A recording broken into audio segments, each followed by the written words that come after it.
Life used to work like this. You want to eat healthy? You look up nutrition in the encyclopedia, which is a brick of wisdom made of old trees. You find the nutritional pyramid. You decide to eat more veggies and avoid delicious desserts. Your new plan lasts one sad week.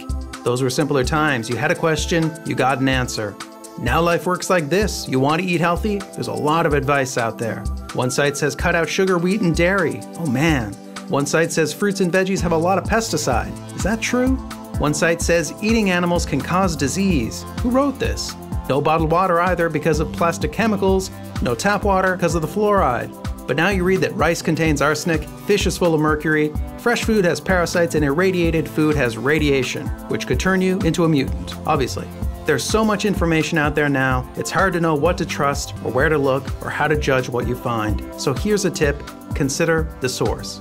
Who's the writer of the article? Who paid for the site? Are they trying to sell you something? What does common sense tell you? If your encyclopedia was a brick of wisdom, mass media is like a magical forest of information. But the forest is huge and you can get lost. By asking the right questions, you can find the right path. Learn how to find the truth at pivot.tv/eyes.